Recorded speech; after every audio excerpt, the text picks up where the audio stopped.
Hello there. Yes, we are back this week on the Delight channel.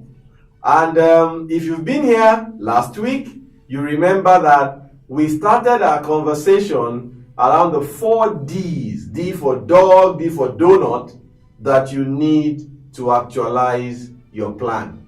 If you do not understand what I'm talking about, you need to go all the way back, because we've tried to build it layer by layer in a manner that they connect and they lead to the desired outcome. So this week, we promise that we are going to speak on how do you create desire. And therefore, for this week, our hashtag is what? Stir it up. Stir it up. So, tweet it, use it in your charts, let it be something very, very present in your mind, because it's supposed to create a conditioning for what we are speaking about.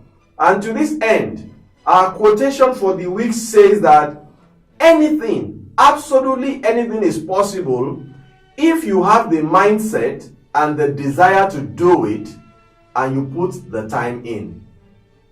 Everything is possible. Hence, this focus on desire. When you think about all great things that happen, they are usually created twice. From my experience, many times I get to points in my life where some things happen to me and it looks like, I've seen this before. I've created it somewhere in my mind. Sometimes it's the setting, sometimes it's the dress, sometimes it's the event, sometimes it's the feeling. It just tastes like I've passed through this way before. And I'm now riding on that to say, how do you create desire? I want to share 5 steps with you that you need to be aware of, that you need to connect with, that will lead you to create the desire in case it is currently lacking. The first thing is, you need to identify your why. I won't flog this because this is exactly what we spent many weeks at the beginning talking about purpose. But the point I just want to draw out is that you need to be sure of your why. It cannot be for selfish reasons. It cannot be because you want to show off. It cannot be because you want it just for the fun of it in terms of competition. For you to have a meaningful why, it must be something that connects with something bigger than you. There must be a benefit, there must be a problem that you are trying to solve. Make that number 1. Number 2, you must then connect with the second step that says, if I succeed in actualizing this plan, what benefit is there to be created? Now, the benefit is not just for you, it is a benefit for humanity, benefit for the bigger world, benefit even for generations unborn. Imagine all the conveniences that we have today.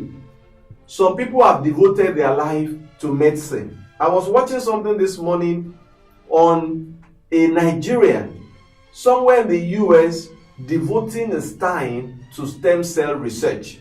He's not suffering from cancer. I'm not sure if any of his family members are suffering from cancer, but because he has given his life to medicine, he's investing in how can we get the technology of stem cell perfected in a manner that it takes away chemotherapy and it takes away the dread and the fear of cancer. So the more you can see the benefit that comes from this, the higher the likelihood that you can generate the desire to keep the engine ticking. And closely connected with the benefit is the third point, which is, what difference will it make? Imagine many loved ones dying. Have you ever lost a loved one? And God forbid, let's say it had to do with cancer. And then you are in a position to do something that can stop that. Imagine what it looks like when you can get yourself in the mood of, what will the world look like if people no longer die of cancer?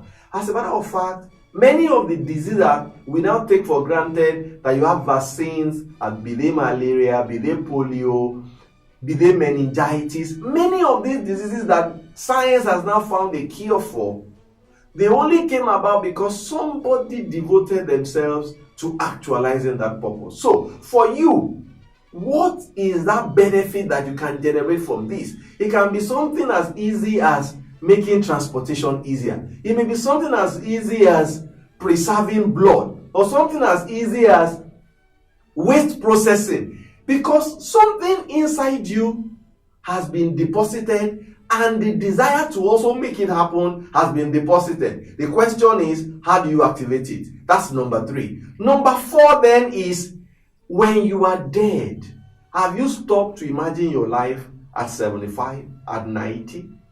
What would you like your legacy to be? The more you can dwell on your legacy, the more you can apply yourself to that thought, the easier it is for you to generate desire. You know why? You are only going to pass through this way just once. If you don't make your life to count for something, your life just end up being counted, and that will be all.